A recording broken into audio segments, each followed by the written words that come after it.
Welcome everyone to the REX 13-week farm planning program. Now, we've got a bit to go through this morning, and first of all, I'd like to thank all of you who've just got on with us, got on board in the last few days. I know that there's always a rush towards the line, and I'll probably even get a few other people this week, as history has indicated to us before.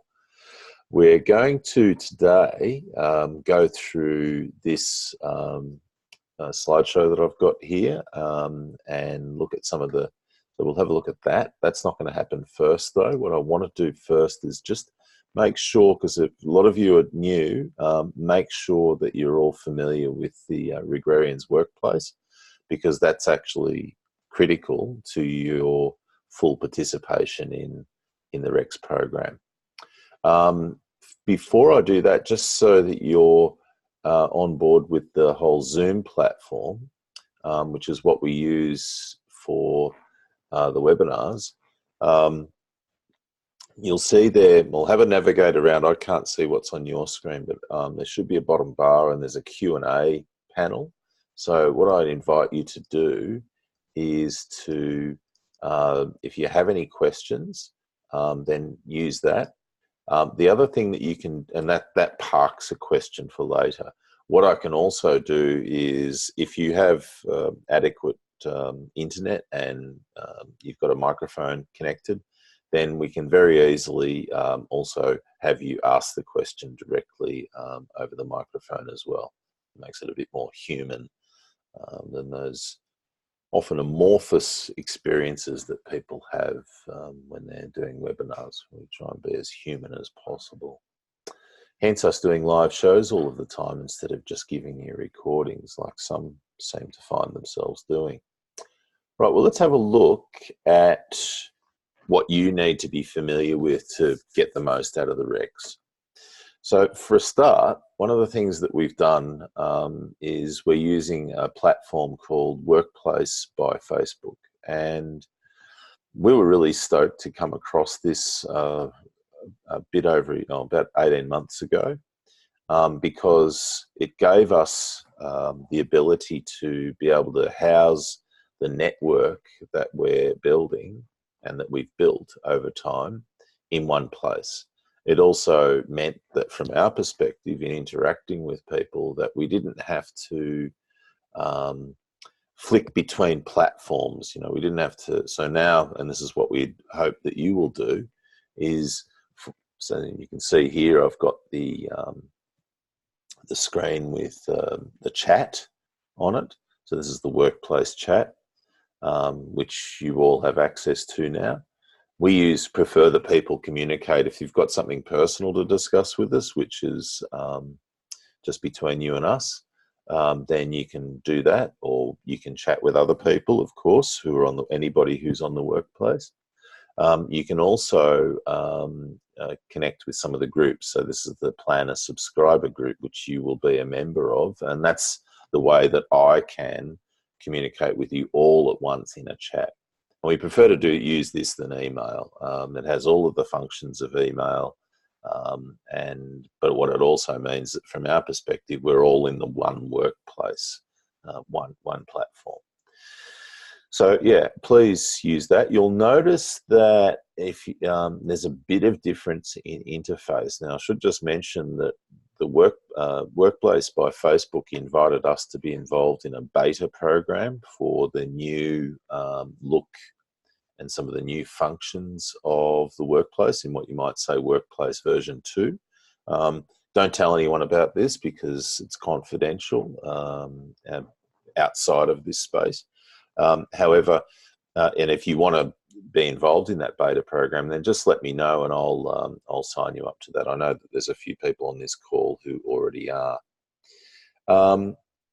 So yeah, use the workplace chat if you need to connect with me directly. Now, a lot of people will write to me or other people on the Regrarians team about their project in the chat, and that's all fine. We don't mind that. However, what we invite you to do is, if you've got a question which you think that the whole of the 800 or 900 people who are in the workplace would benefit from about a project or about a particular new development or whatever, then please use, I'll just click this on, please go and put that in a place where it's useful.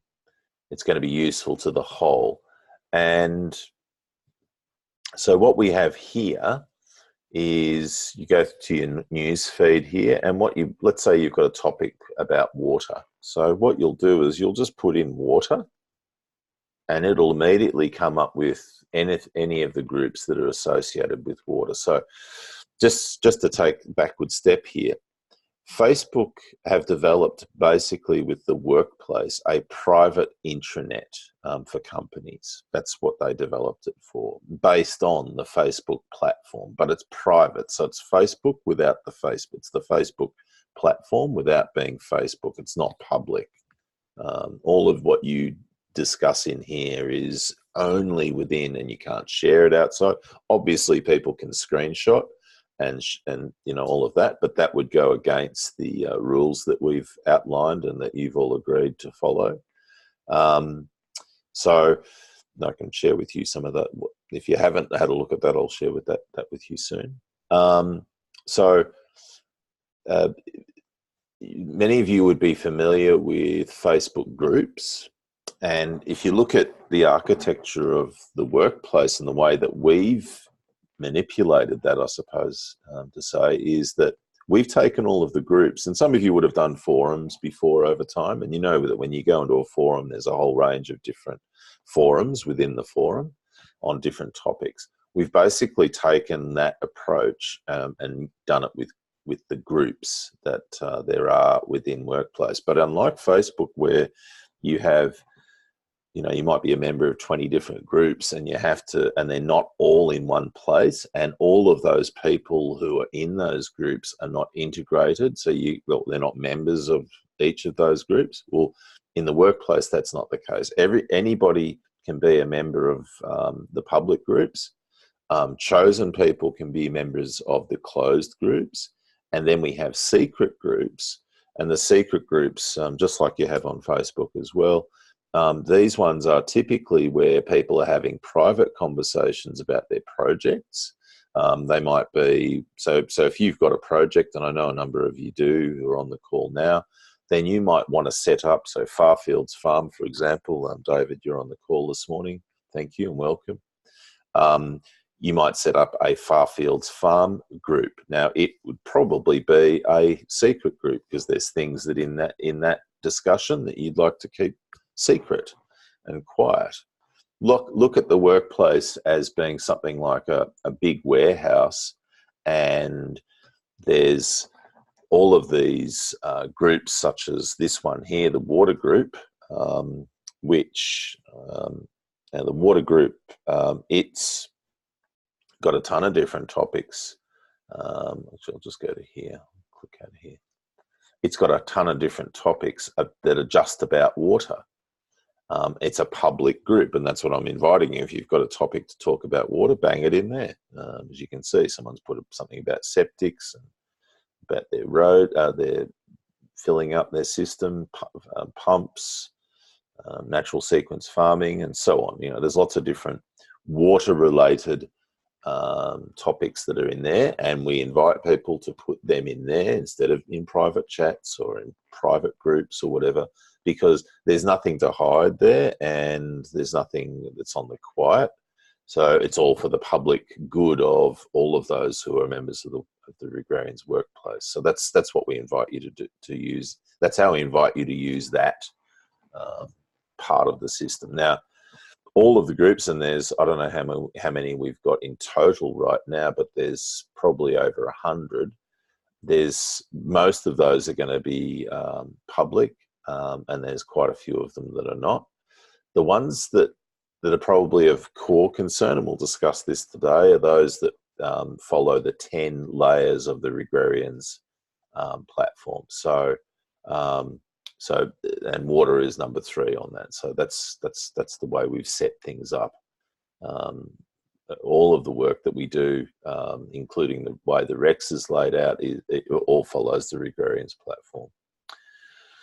So there's that. Now, so if you want to post something there, you can, it depends on your age of interface, but you'll just find what the group that you want to put it on, and then you'll post whatever post you want to put on there. You can add files from the Google Drive, which we'll discuss. You can put photos. So it's very similar to Facebook, except that Facebook doesn't have the linkages with Google Drive or Dropbox or any other of those third-party file storage systems and so on.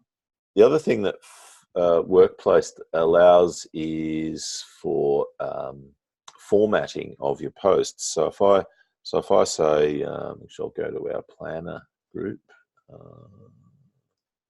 So if I want to, as you'll notice here, you can see that's all in bold. So I'll just say g'day or welcome.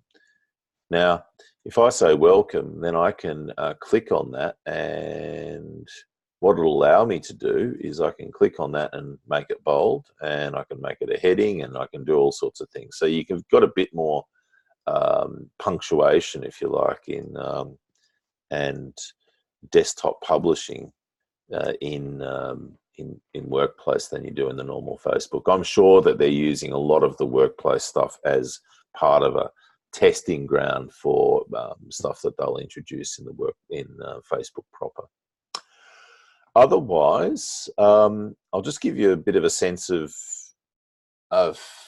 the side that I sit on as the admin, I suppose. And Georgie Pavlov is and his brother Smiljan. Georgie is my right-hand man at Regrarians. He and I are both the farm planners at Regrarians, and you'll interact with us probably more than anybody else at Regrarians. So Georgie's on a break this week, but he'll be back with us later in the week. Georgie will be the man that helps you with your mapping and all of that sort of stuff if you're having any trouble. He'll also be the person that helps you with your UAV mapping if you're doing any of that as well. That's his department and responsibility. So what we see on our side, and what you will also have, is you'll have these three panels. So this is the old interface. News feed, which is basically whatever's coming through in the feed. It uses algorithms just like Facebook to bump things up. I don't know what the purpose of that is from the perspective of this private place, but notwithstanding. You'll also see that there's the notifications panel. So that's what I'm in here. Now, with the notifications panel, there's all of the notifications, the unread ones, and then ones where you're tagged. So I can see as the admin, and I don't quite know how it works on your end, but as the admin, I can see all of the posts that there are, except those that are of secret groups that I'm not a member of. So that's, so even as an admin, I don't have access to those secret groups. I know they exist, but I don't have access to them and the information that's in there. So if you want to have a coup within the Workplace, well, then you can do that, and I won't know about it. You can also click on this unread, and this is where I find myself a lot of the time, because when I look at the unreads, these are the ones that I've got that are referred to me and that I'm somehow tagged in. And with that, if I click on this, then it shows me that, say, for example, Morgan here has typed something in the water group, and what he's done is he's written this up, and I'll either like this or love it or whatever else to show him that I've actually looked at it. So if you see me and that I've liked something, that means that I've read it. I read everything. This is my interface and my daily work for 13 weeks. So I will look at that and go through it, and if there's any comments or recommendations that I have that can be helpful, well, then I'll make that. So I'll like that. If there's anybody that I think should know about this, so let's say Georgie might be someone who's interesting here, you'll see that he'll come up, and so I can just tag him, and you might be interested, mate. Okay, And in doing so,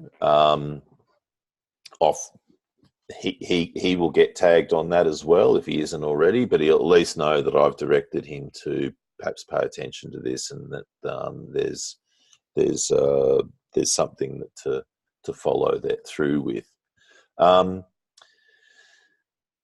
Yeah, I don't know what else to say there, but that's so when you type stuff in and you add it to, as I'll show you in a moment, the respective groups that that for each of the different weeks of this program, that's the way it'll come through to me. Now I see that's Ray and Sam. Are any topics on the workplace searchable? Yeah, they are. So you can search the workplace. So let's do ram pumps, and let's see, because we're on ram pumps, ram pumps, and we'll test this out. So search all results for ram pumps. Let's see what comes of that. All right, and you can see that ram pump comes up there's a number of conversations that are on ram pump, okay, all in water, which is good. And that's the thing.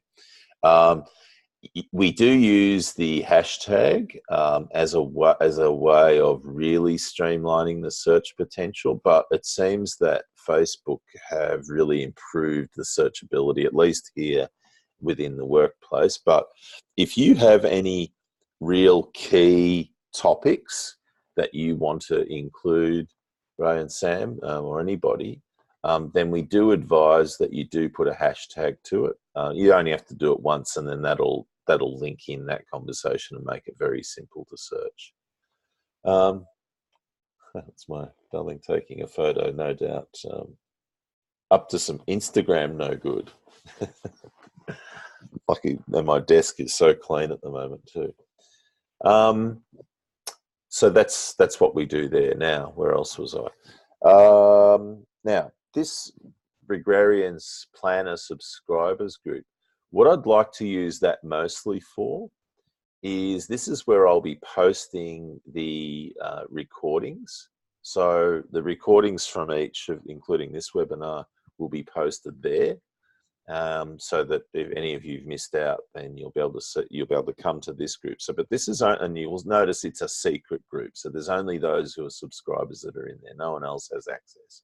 And I administer that because I have this list in my background, which has all of the people and all of their information in the back here, their emails, what type of member they are, all of that, have they joined yet, etc. So we have all of that in the back end, and so I'm able to manage all of that at my end. Now, so yeah, we'll post mainly that, or anything that's just relates to you, but it won't be where you do your daily stuff as far as your Rex task work. So let's have a look at that.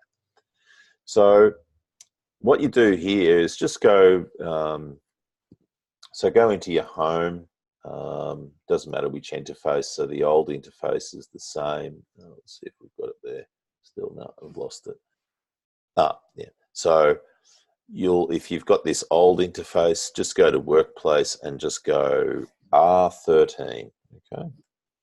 Now you'll see when you type that up that there's a whole lot of groups which have the prefix R13. So that's Rex 13 week is what we've got there. Now, let's go to this week's, because that's this week's group. Now, this has a whole range of legacy, which is part of the value of this platform. It has a whole lot of legacy conversations from the last 13-week program. So you'll find that there's a whole, well, the links to all of the different presentations and discussions that anybody's got or had, that's it. So you'll find the legacy communications that we've had.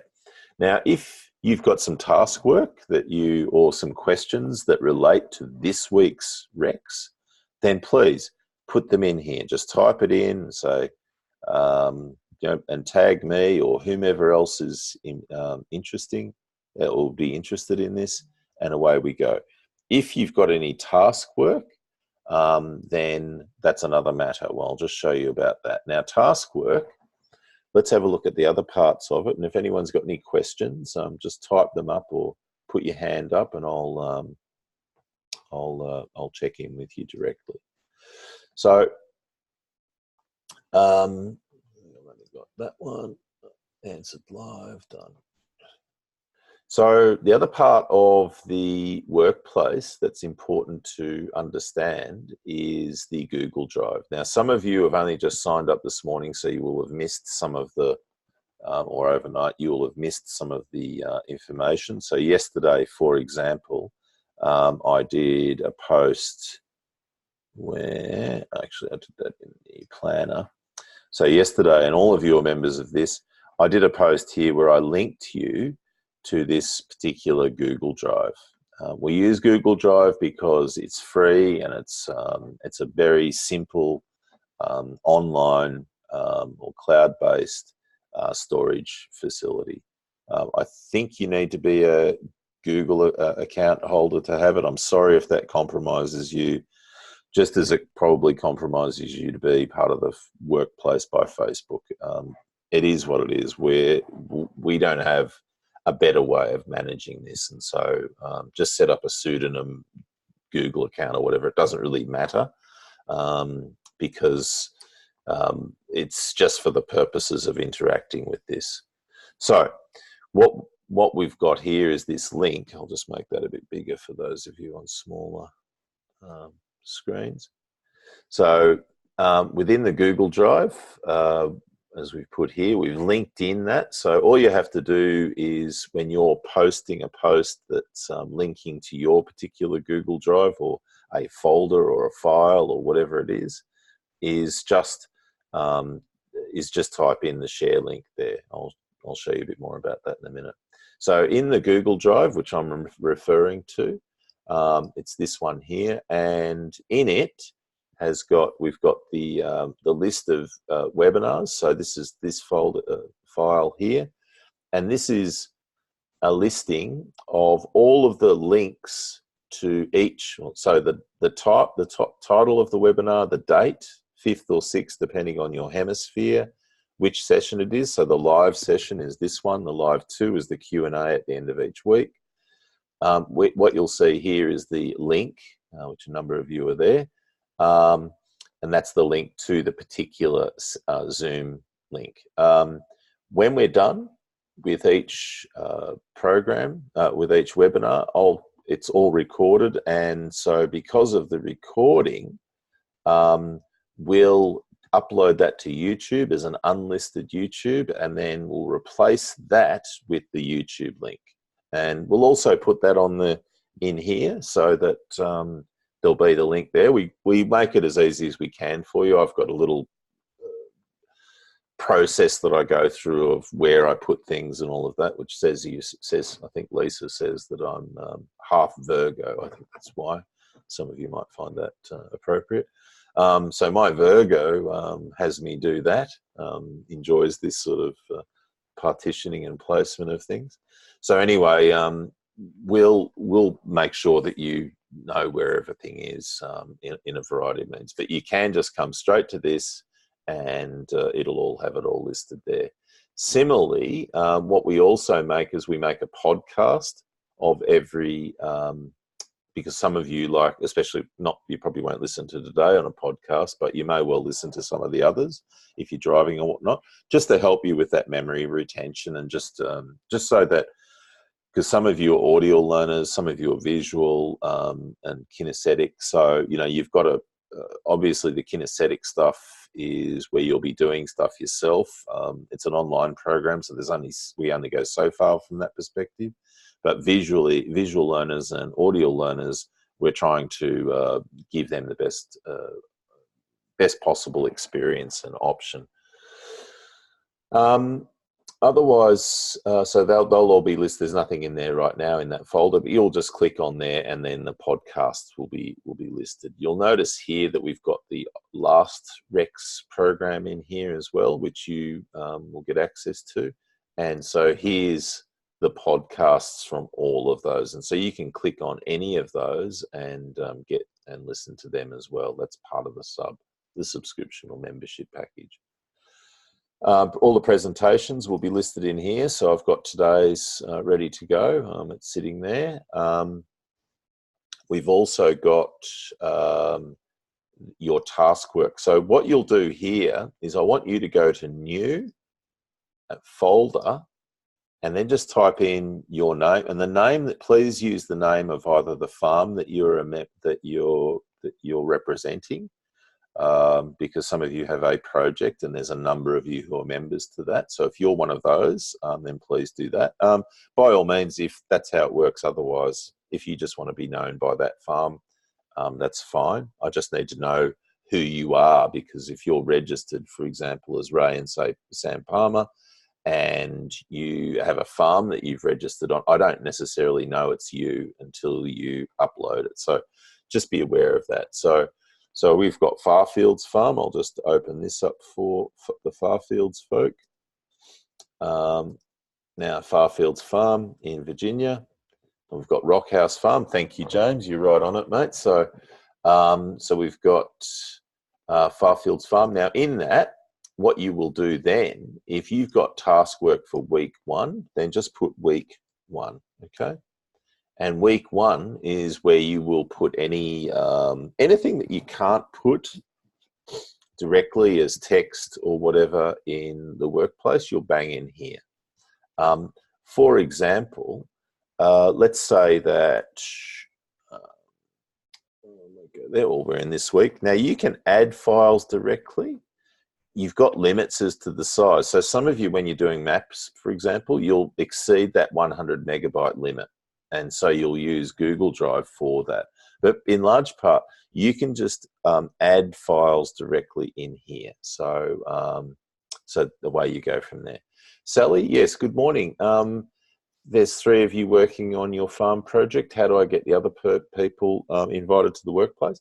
Very simple. Go to the chat and just write me a note and give me their first and last names that they like to use and their email address.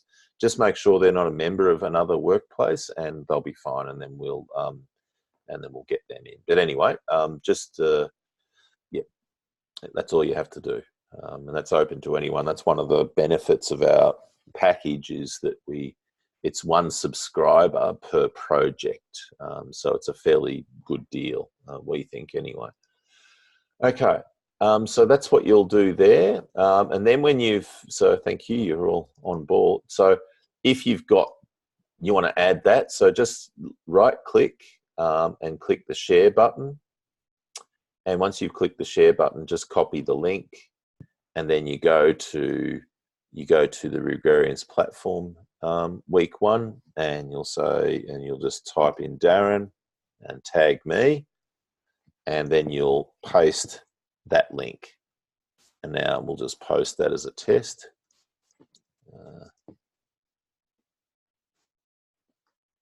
Right. And I don't know why and then you should just be able to post that. I don't know what it's doing, but anyway, that's the way that works. I think it may be just taking some time to join on in. I don't know what's going on there. I'll just try that again. Well, it's great when you've got people watching and something doesn't work, isn't it? I'll just refresh. Anyway, you get the picture. You can also do it through this way. I find it really slow to do it that way. So here we go, fetching preview post. That's all I had to do. So there you are. So there's that test. Now, all I have to do is click on that, or anybody. So just be aware that anybody can look at your work in this way. And this is an open space. So if you want to create that closed space, then you will be able to do that by creating your own farm group. Make it a secret. And if you want me to be involved with it, then make me a member. Okay. And then you can share with me secret information or very personal, financial, blah, blah, blah, whatever you want can all be kept in that place. Good morning, Deb. There are great forms in your Regrarians handbook, and check. Yep, I'll just get to that in a moment. So as I'm getting down the list, so just bear with me there, Deb, and I'll be with that in a moment. Okay, so that's how you do that. Now, get rid of that. Back to there. I'll just delete that comment because we don't need that anymore. All right, next. Great to see you all adding in stuff there as suits you. And that's a great way of doing it, Blair, is where you would put your name and it's 96 Bangalow. That's, however it works for you. All right, now, otherwise what we've got there is we've also got and no one's seen this yet apart from you guys. This is the last draft. I think I need to update. I think we're up to version 30 of the much-awaited water chapter of the Regrarians Handbook. I've got no sharing on there. Please don't share this outside of the workplace or to those. Well, don't share it within the workplace because it's we're trying to make money out of this stuff, and you've paid for it as part of your package, so you get access to the e-handbook, and we really want to honour that. But if you could honour us by just leaving it there, so you can have a look at what we've done. We've just about done. We've got one little section that we've still got which is the last section on lysimeters for goodness sake, that we just need to change an illustration on, and then that's ready to release publicly for sale. So anyway, you can have a look there. It's a really great chapter and our thickest so far. The Regrarians Handbook chapters 1, 2, and part of 3, but effectively climate and geography, that's there as well. When we're finished with water, we'll bring all of those into one and link just one chapter in those 3 chapters into one document when that's all done. So you won't have to go hunting, but they're there to look at. The Regrarians checklist template. You will use some of this week, so we'll talk about that in the task work later on. That'll be useful for you. And this is this document here is a linkage of the Regrarians team. So the people who are past students of ours, professional associates and so on, who've agreed to make themselves available to question and to tag. So if you have a particular question, then I'd invite you to have a look through this list, and not all of them have completed what their talents are or their special skills, but there's a lot of people in there who are really, really great, and that's an emerging thing. So yeah, have a look through that, and those people have agreed to be called upon. This document here is a document which outlines the program more broadly. So, yeah, it's quite useful. Thanks to Susan Cassano for producing that for us.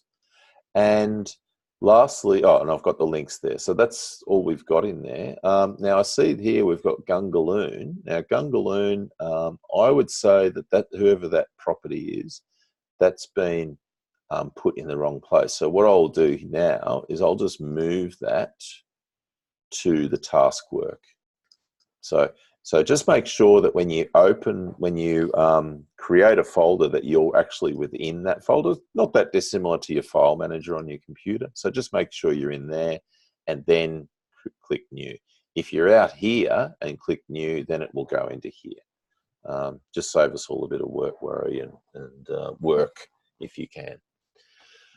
All right, well, let's get into, has anybody got any other questions that they'd like to ask before we go? Or if any of you want to put your hand up and ask a question in person, if you've got a microphone that works, by all means, just do that.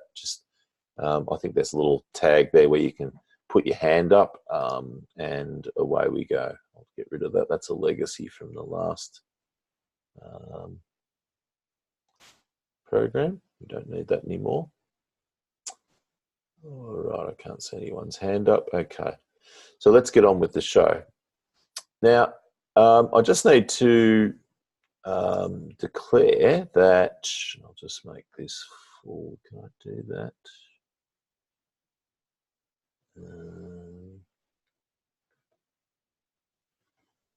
Sorry, I'm just trying to remember how these things work. Okay, I'll just do it that way because it just enables me to be able to continue to see all of the other stuff that's going on. All right, that's better. So just so you know, I'm involved in personally as a sort of, this is declaration time, I'm involved in 3 different organisations, and it helps you to understand how the whole Regrarians brand works. So Heenan Doherty is a private company of which I'm the shareholder. It's a proprietary limited company. So for those of you in the US, it's equivalent. That structure is equivalent to an LLC. I'm also involved with a company, another LLC an LLC in the United States called Landstream, with my longtime partner Abe Collins, and also involved in that are Dr. John Norman and Gabe Brown, the well-known farmer from the Dakotas. That is a project. It's a monitoring, a landscape, land and water monitoring project. So I'm involved in that. Regrarians itself is a non-profit, so it has a similar profile, and I'll see if I've got this right, a 501c3, I think, or 3C, I can't remember, one or the other, in the United States, or other similar corporate profiles in other parts of the world. What happens in the relationship, in particular between Regrarians and Heenan Doherty, I get paid because Heenan Doherty, I personally get paid by Heenan Doherty, but Heenan Doherty charges a management fee to Regrarians, which is a monthly management fee, and there's some percentages that we also get when we do offline work, so on-site stuff and whatnot through the Regrarians brand. So there you understand broadly how that all works. Regrarians functions as a non-profit to provide scholarships in particular and support and advocacy in the regenerative agriculture space. So there are some people who are on this who have planner subscriptions on the basis of scholarship. And we've done quite a lot of that over the years, and that's at our discretion. Sometimes at application, people write to us. Sometimes we do it because we see somebody or an organisation out there that's also a non-profit or is in a developing country, or there's something going on that we will at our discretion use some of the funds that we generate from your subscriptions to support them. So that's how that all works, right? So we've got that out of the way. If anyone's got any questions, just please chime in at any time. Now, this Regrarians platform thing. It started in about 2000 and really started in, I think it was about 2009, 8 or 9, that I was trying to refine the way that we did work. I've been teaching keyline courses. I taught my first keyline course in 1996. It was one of the few courses that I taught before 2001, which is when I started teaching proper. So in that first 10 years, I didn't really teach hardly anything, but I did teach a keyline course.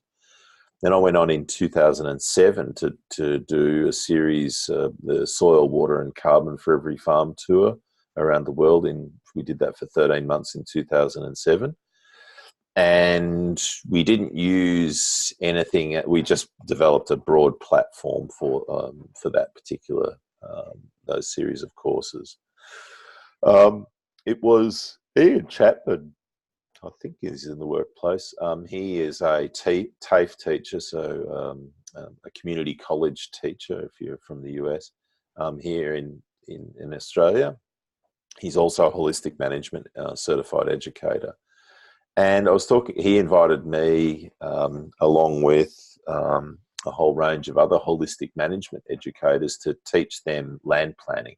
They had all got together, I think it was about 15 holistic management certified educators at the time in Australia, and they'd got together having one of their annual meetings, and they'd identified that land planning was a weak link of in their delivery of holistic management. They were great at financial planning. They were great at grazing planning. But the other plank that they weren't so good at was land planning. And so they called upon me to help. In discussing this with Ian, I discovered that he himself was what we might call here in Australia a keyliner. He was someone who followed the work of P.A. Yeomans, and he actually wrote a textbook for his TAFE students on land planning based on what's called the keyline scale of permanence. Now, the keyline scale of permanence, as you see here, has got 8 parts to it, or 8 layers, you might say. And they're all related to their relative permanence in the planning, development, and management of agricultural land. So they're not necessarily their relative priority, but their relative permanence. And you might say their relative difficulty in being developed or changed. So this was first outlined in the book, The Challenge of Landscape, The Development and Practice of Keyline, easily my favourite book on keyline, and it's available in the Google Drive, which I'll talk to you. I might just refer to you back to that in a moment, because in the Google Drive, another thing that you have access to as part of your membership of the Regrarians workplace is access to this Google Drive, which in itself is developed according to the Regrarians platform.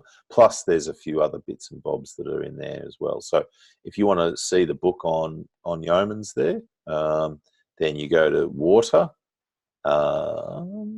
Sometimes people, this is open, so some people choose to muck around with things. Okay, maybe it was me too. Resources, water books. Okay, books. That shouldn't be there. Okay. Anyway, that's a note to self to find that. Yeah. So anyway, you should be able to go to water, find the resource, go to water, and find Yeomans in there. So anyway, that's a note to self to find that later. But anyway, there's a link to that book so you can have a look at it. It's about $250 to buy, and I've bought most of them. I'm not paying $250 though.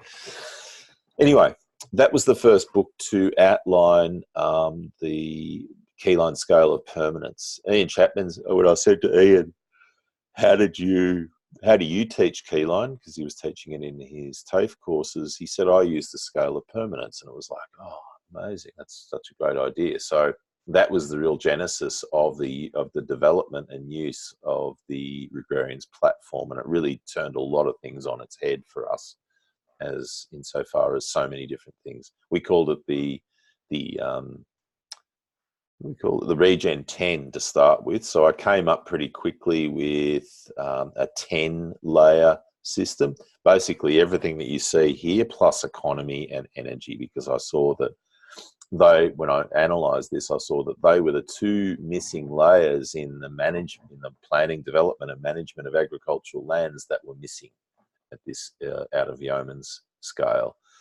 I'm not the first person to muck around with this. I know that in Permaculture 1, I think that was probably the first book, which was 1978, where David Holmgren and Bill Mollison included their own scale of permanence. They were both very, very influenced by P.A. Yeomans in the development of particularly the broader land planning approaches in permaculture design, but also in the application of process, which seems to have been lost a little bit over time in permaculture in its use of the scale of permanence. I noticed also Dave, Jackie and Eric Toensmeyer in their book or volumes, The Edible Forest Gardens, they also took the scale of permanence and modified it a bit. And there's been some others as well who've had a muck around. So we've taken it, and because I suppose the big thing for us was taking it and changing a lot of its emphasis in a strong way. So let's have a look at that. So with the Regrarians platform, as you can see from these icons, which Smillian Pavlov developed for us. So when Yeomans talked about climate, he talked about climate from the perspective of two things: the meteorological climate, or the weather patterns that one has in an area and how fixed they are. We look at it. Oh, sorry. And the other thing that he looked at was the climate of the soil itself, and that changing it was something that gave a relative permanence to a whole range of outcomes. When it comes to us, we've got the head and the sun, because the sun is, a universal symbol of the climate because it's a key climate driver. But then we've also got the climate of you. And so when you look at our programming and the way that we do stuff, yeah, the weather's important and the climate patterns are important, but there's no more important person in this than you. Because it's the climate of you that will drive what ultimately happens. It'll be the climate of you, and then it'll be the climate of those that you involve yourself with. And that's Holistic Management 101. Start with the individual, because it's you that wakes up with you every morning, and it's you that looks out of your eyes, and it's you that makes your decisions. But then you do that you may well do that in an enterprise or community context. So it's really you that needs to be sorted in order for your so that your climate is right to do all of the other things that are involved here. And we all have absolutely different climates, or contexts as they're known in or referred to in holistic management. And that's going to be the work that we look at next week and the week after. We spend 2 full weeks on establishing your holistic context for a very strong reason, because we find that with all of the thousands of projects that we've literally been involved with, is that the success, failure, or otherwise of those projects is ultimately ultimately down to the climate of the individuals involved. You've got some people who've just got arsehole climates, and if you've got arsehole or lazy climates, if you've got that, or disorganized climates, if you've got that, then it's going to be difficult for those projects to succeed as they might. And then we've got other people who take the steps to improve themselves, and in doing so, thank you, my darling. You'll get familiar with this, that my beautiful, lovely, darling Lisa will bring me one of these at about this time. It's in this case a raw milk hot chocolate it's been frothed and everything. I am entirely blessed about that. So if I add to my mustache a little during the discussion, you'll understand why. So yeah, the climate's really important to get sorted, and we'll talk more about that next week. Now, geography. So we've gone from Yeoman's land shape to geography. The reason for that is because land shape is just topography. There's a lot more to all of this than just land shape. Your proximity in particular. A lot of you are involved or going to be trying to, if we go back just for a moment, if you go back to the era of 1958, this was an absolutely golden period, you might say. In a lot of ways not, but if you were an ethnic minority, or a person of color, or any minority for that matter in this period, then this was not a good period generally.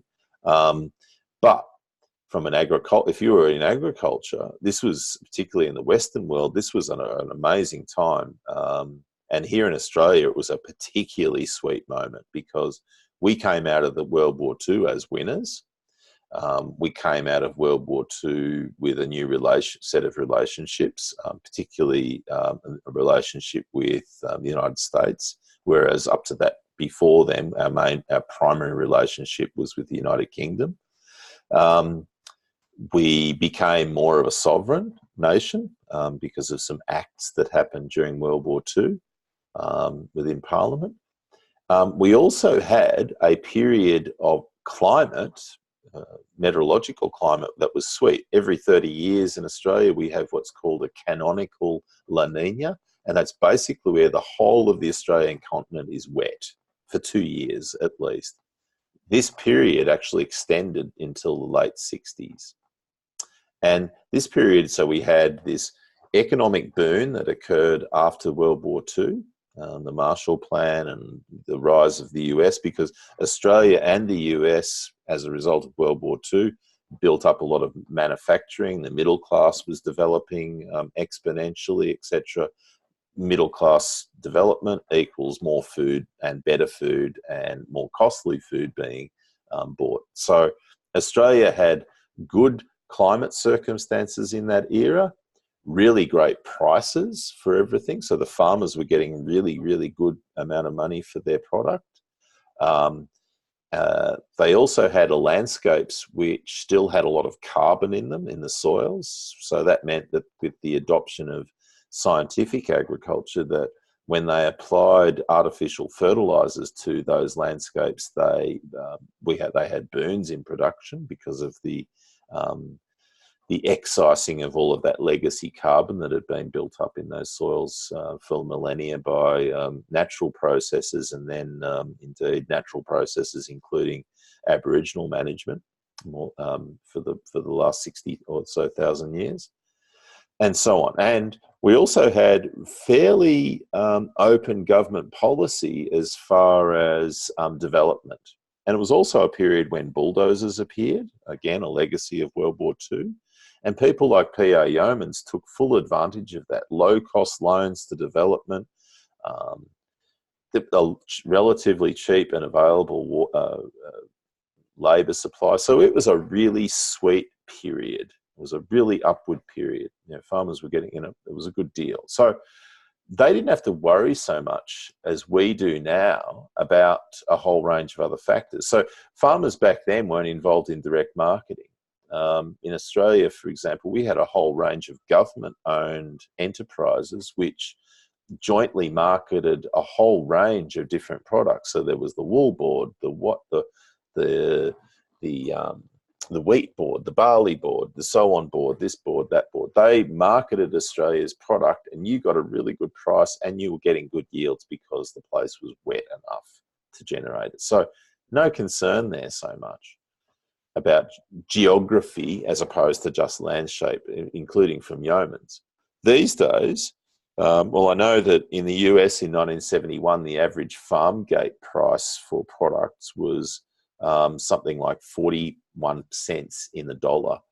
By about 2010 or 12, that had changed from 40 cents in the dollar at the farm gate for your production to about 7 cents at the farm gate. So, nearly a 400% decrease in farm gate prices, whilst and that may well be even worse in real terms, because at the same time oil prices have gone up and the price of regulation has gone up, and all of that stuff has got more, land has got more expensive, a lot of things have got more proportionally more expensive.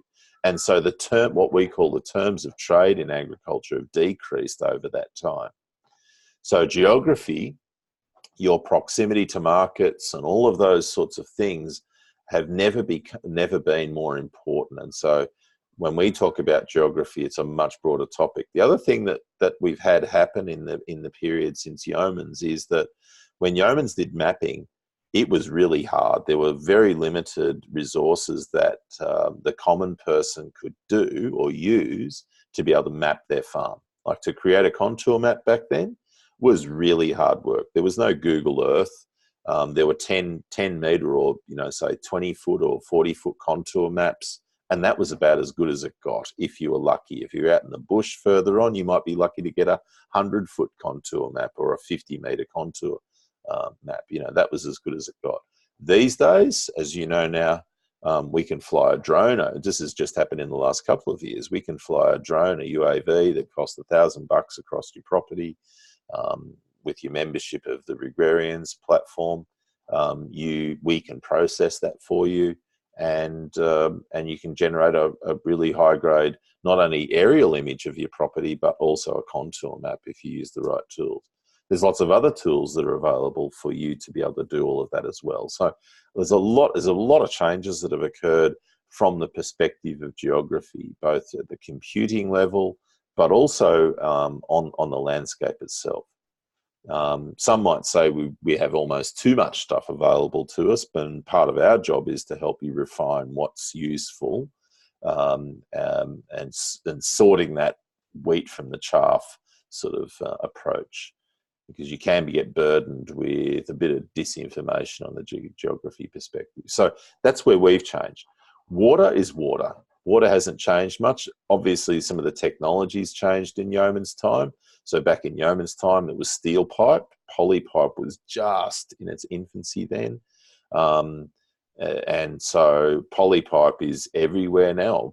And I mean, include PVC pipe in that as well, and UPVC. So the different polyethylene pipes in particular allow us to very differently develop a landscape to what Yeoman's did. The era of building the really big dams like he did, I think, is largely over, and that's largely a result of the efficiency with which we can irrigate landscapes now. Don't need as much water as we did in his time, and also with livestock we don't need as much water, because livestock drink now out of troughs as best practice, not out of dams, and so you don't need to have a dam in every paddock. We've often found that when we've shifted to a piped system that we've been able to reduce the sum amount of storage, in some cases tenfold. In fact, I've had one property where it was a 20-fold decrease in the number of water storages that were required to water those stocks. So, yeah, so there's been a lot of changes there, but the water layer is the water layer. The access layer, we've changed. Yeoman's had farm roads. Well, we're talking about access because you've got digital access, you've got so you've got telecommunications access, you've got labour access, you've also got electricity access. A lot of farms back in 1958 didn't have reticulated electricity. I see Robert and Linda are on the call today. They don't have reticulated electricity. They've got to produce their own electricity. That's how remote they are. So, so welcome to you, Robert and Linda Hollingsworth. It's great to have you with us again. So access also relates to, as Yeoman's had it, farm roads. So where, and tracks and trails and all of that. So where do you have all of these things on your place? The forestry layer. So Yeoman's had trees. We have forestry. So forestry from our perspective, and this has developed a little bit over time, forestry for us was just woody vegetation and the species that lived within it. We've broadened that thanks to some conversations that we've had around the platform and its development in the Regrarians workplace. We've broadened that so that now the sort of subtext, if you like, or categories of forestry are now flora, so flora as in all plants, fungi, because fungi are key players in what forestry is about, or forests are about. And thirdly is fauna. So when we're talking about forestry, we're not just talking about trees. We're talking about, well, we use the term forest because we believe that there are very few agricultural ecosystems on the planet which don't have a role for woody vegetation in them, for forest systems. So we are very big promoters of agroforestry, if you like. And the need for agroecologies to truly function well, that there needs to be a balance. What number that is up for grabs, but there needs to be some plantings of woody vegetation within that system. We'll talk more about that when we do the forestry layer. So we think that's really important. Just as it's really important that soils, so I look at a grassland is a forest ecosystem because it's likely that a grassland also has some trees in it. It's a wide, so it would be called therefore an open grassy woodland. It's very rare to have productive or production landscapes on the planet, or agricultural landscapes on the planet, which are natural and don't have any trees in them. So we just classify it in that way. We also, any discussions around livestock are in the forestry layer. The management of livestock, however, just to jump forward, is in the soils layer because, well, and we'll talk about that later. So flora, fauna, and fungi are all within the forestry layer, as opposed to just trees, right? Now, and Yeomans, in fact, in the chapter where he introduced this, he sort of almost fleetingly said, you know, this is just early on this, and I'm not. There's still more to discuss around this. And interestingly, in the other books that he wrote on keyline, he never really expanded on the keyline scale of permanence at all. And it's only been others, including myself, who've really expanded on that.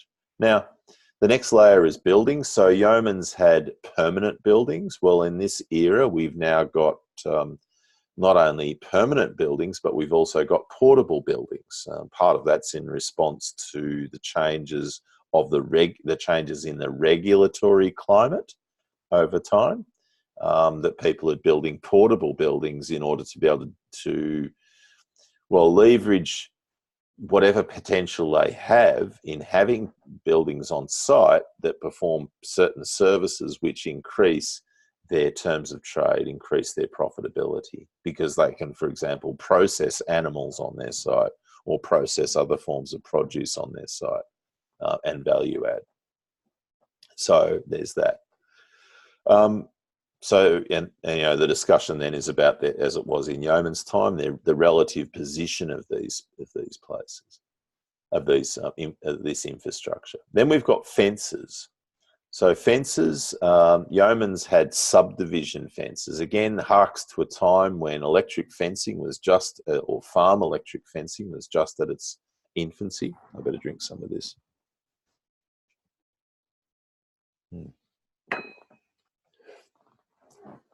We just found a new source of raw milk talking about the regulatory climate, highly illegal drinking that's going on at the moment. But so if I happen to just die all of a sudden, you'll understand the reasons for it, because I'm eating this highly toxic substance called raw milk.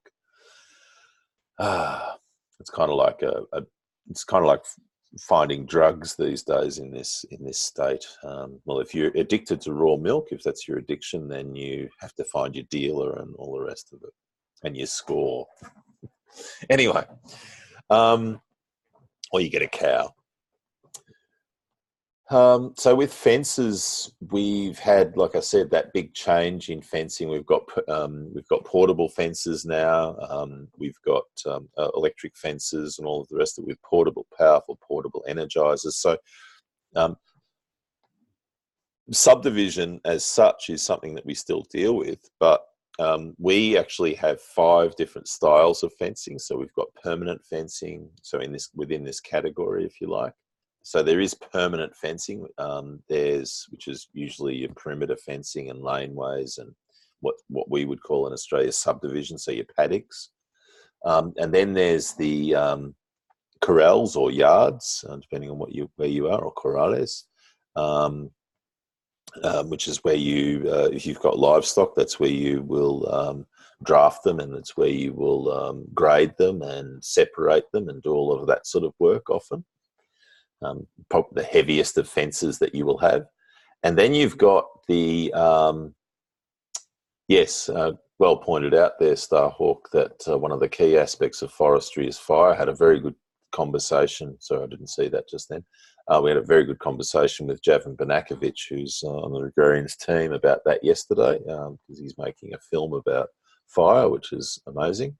So so it is a key factor. In fact, in the Regrarians handbook, we have reference to fire on every layer. That's probably contextual because we're Australians, and where we live here in Victoria is the most fire prone part of the planet. So it's certainly an omnipresent risk and an omnipresent concern. So yeah. And well, you're just coming out of the fire season, I suppose, although that being said, in California, as it is in Victoria even, and other parts of our country, it doesn't matter what time of year now, which is interesting. So yeah, so that's fencing. The other categories of fencing. So we had corrals. Then we've got the subdivision fencing. Oh, sorry, no, not subdivision. Then we've got laneways. Then we've got subdivision fencing, or the paddocks. And then we've got temporary fencing. So they're the sort of 5 styles that we'll talk about later when we do that layer. So it's a lot broader than what Yeomans was looking at, because of the change in technology and materials that we have now. Soils are like Yeoman's time. We still look at the same at some of the parameters that he looked at in his time of improvement. In some cases, a lot hasn't changed in that time. What hasn't changed is that agricultural orthodoxy still plays from the same songbook, and to an extent, non-orthodox agriculture, the organic regenerative side, still also plays from ostensibly the same soil improvement or soil management songbook. So not a lot has changed in that period. Certainly our understanding and insights on a number of things, particularly soil microbiology, has changed a lot in that time. People referred back then to things that were going on, but they couldn't quite put their finger on what was actually doing the work. And so that's something that's changed. The other thing that in our application of soils as a layer is this is where we look at grazing and cropping planning. So because we're planners, we have a very planning-centric view to things. This is the layer where, for example, you'll do your holistic or any grazing planning that you will do. It's also where you'll integrate any cropping planning. If you're just growing crops, then that's the place to do it. Now this is where Yeomans ends and we start, if you like, in our own influence. It was the economy. So the economy layer was definitely something that needed to be a focus, and that's been a large focus of ours over time with our clients as a layer. Because most of our clients are commercial producers. We do have a few hobby farmers and whatnot, but even then, the economy of their operations is still something that needs to be established, and very few clients who have unlimited funds. So we need to work within some parameters there, and even some hobby farmers are looking to make some cash along the way. And then we've got the energy layer, and this is where we're looking at prolonging the value chain, if you like, of photosynthesis and sunlight. So that interaction between the climate and all of these other factors or layers, and the transfer of energy of the sun into the soil and into the carbon cycle, and also out into the economy of our properties. How efficiently can we use sunlight? Some people in Australia who are producers call themselves solar economists, for the purpose of saying, well, actually that's my role. I take sunlight and I take air and I take water, and I take those 3 elements and I manage them somehow so that I can turn that into an economy and into a economy for myself. And that economy will be where we look at, as Gregory Landway and Ethan Rowland talk about, the different forms of capital that are being developed, whether it's natural capital, spiritual capital, financial capital, of course, which is what most people are familiar with when they talk about capital, and a number of others. So that's the expression there. The other discussions when we're talking about energy is the different energy production systems. Once upon a time, if we're talking about energy, it was just in the last 50 years or so, it's really just been about electricity and how you interact with a grid of that. Well, now of course we've got all sorts of forms of electricity generation and storage options. So choosing what's best for you. Again, I'll refer to Robert and Linda. They currently have some on their remote property in northern Queensland. They have some on-site generation using solar panels, photovoltaic panels, but they also have a diesel generator. So for people like them, what's the discussion around the energy future of generation and storage for them? And it's all going to be different for each and every one of you, which again keeps coming back up to that context, how each of these layers is so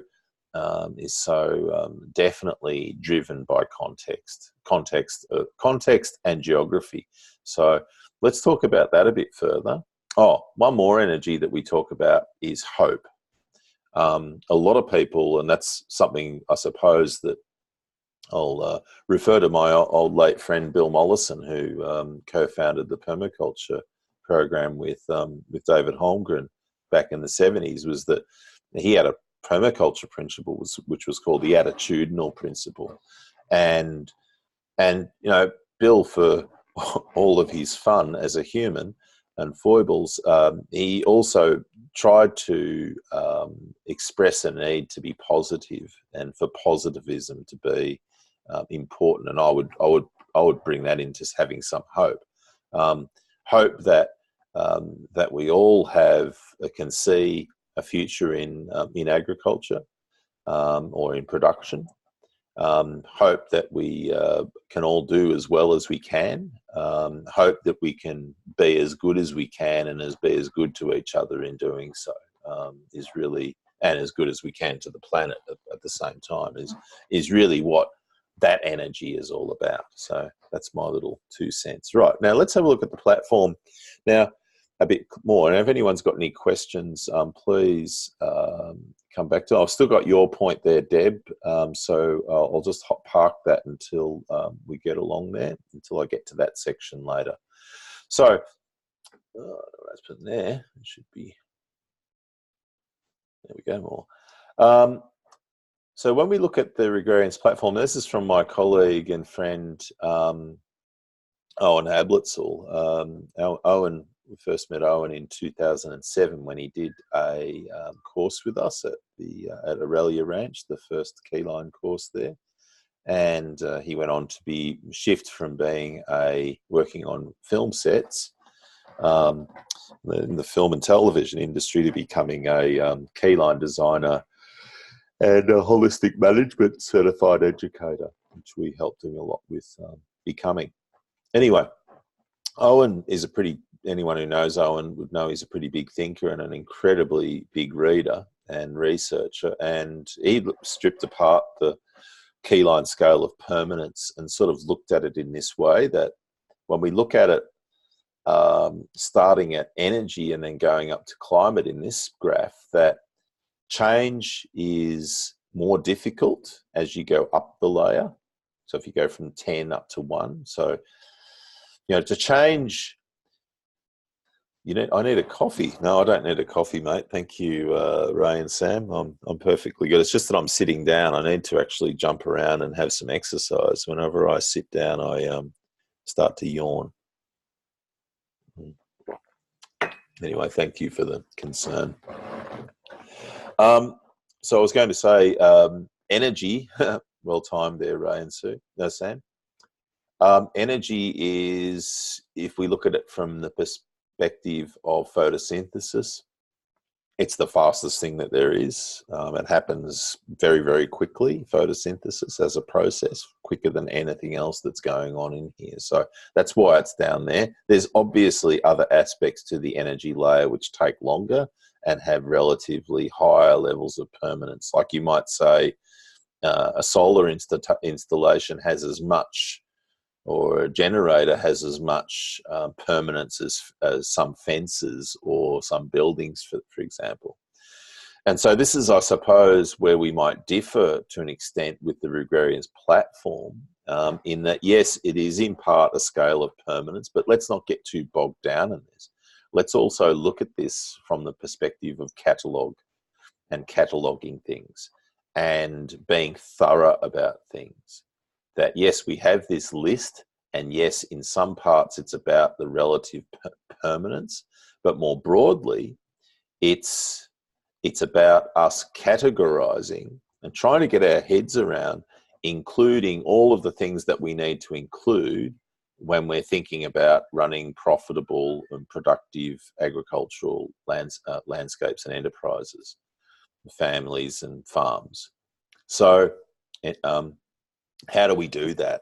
Well, we have to think about a lot. I mean, I don't know of any other profession outside that's like agriculture from that perspective. You know, a lot of people have businesses, I'm sure, and they're really diverse, but there's no business that's like agriculture in terms of all of the things that's involved with it. It's quite incredible. And so for us to be able to, me and others, to be able to get our heads around how we can best navigate that, well, we found that we needed a platform to help us with that. And so that's what we've got here. Now, in relation to this, what's happened here? What's happened? Someone's played with this since I know that a few people were using this for presentations, so that might have been played with. Now, Javan Banakovic, who's a great young man who has got a company called All Points Design in Canada, in British Columbia. Really bright mind, a commerce graduate, and so on. A lot of study on holistic management and does really great work in that area.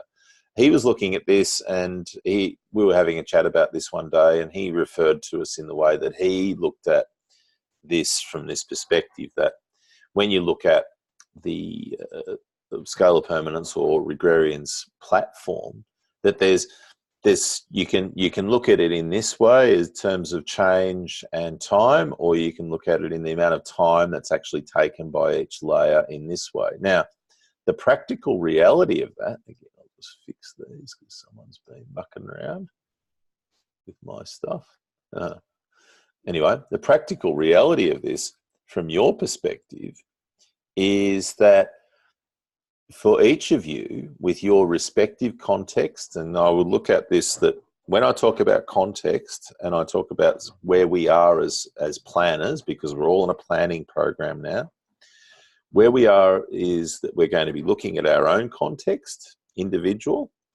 We're going to be looking at the context of our enterprise. We're going to be looking at the regulatory context, what we're allowed to do. How far we can go with our ideas and whatnot. We're going to be looking at that and the nexus between that and the geographical context that we live within. So how far we are with things, what our land shape's like. And so a lot of what we do is we've got a meteorological climate, we've got a human climate, and we've got a geographic climate, which are all coming together. And they all basically create what we call the constitutional or framing layers. So those layers are those that basically create what I also call the rules of the game. You create your own rules about what you do, what you want to be, whether you're an animal person or whether you're a cattle person, whether you're a beef, dairy, jerky person, whatever you are, whatever you are as an enterprise. You might be a plant person, but being a plant person, you might be a timber producer. You might be a vegetable producer. You might be a fungi person, right? So your whole enterprise is built around fungi, right? So that's going to be you. Very few people are all of those, and I think that's in part what the permaculture people try and navigate is try and navigate so people can be involved in a whole range of different enterprises at once, which is awfully difficult and difficult to do extremely well, especially when there's not many people involved. And then there's the geographic layer, which is where you are, what the land shape is, and so on. So you put all of those things together, and that really influences things. Now, if we go back to this, now you might look at it and go, well, actually, I understand my regulations pretty well. I've got my farm businesses pretty well sorted. I've got myself pretty well sorted. I've done some holistic management training, or I've done other personal or business growth work. I've done that. I've got my mapping in order, so I'm all good there. But when I look at the rest of my farm, I look at it and go, well, gee, when I look at it from a layer perspective, I go, well, gee, my water layer still needs a lot of work. My roads and access across the property is pretty average, or it might be telephony access or whatever, something that's a weak link. Forestry systems are terrible. I have no trees. I've got this bald landscape that really needs shelter, or I'm interested in that, developing that further.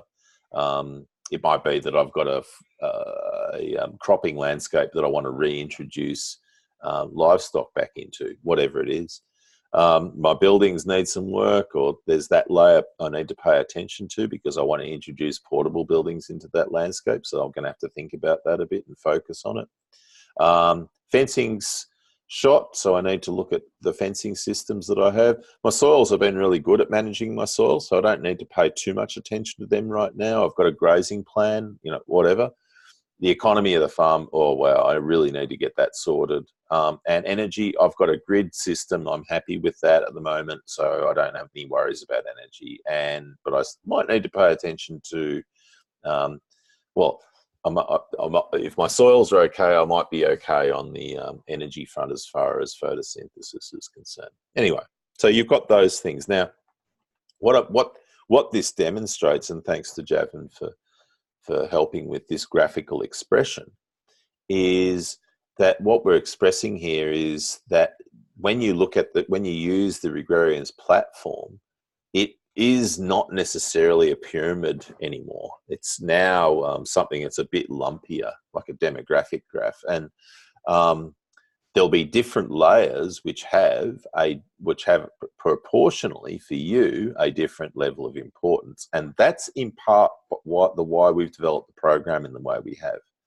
The first 2 Rexes that we did followed a different process, and I'll invite you to have a look at that. If you go to the R10 groups in the workplace, you'll get a sense that what we did there, we actually used our work process, our old work planning process to deliver those, and we found that there were significant limitations in that. This is where we really found that there was a superiority in the platform, the Regrarians platform, as a process, not only in leading this farm planning program, but also in farm planning period.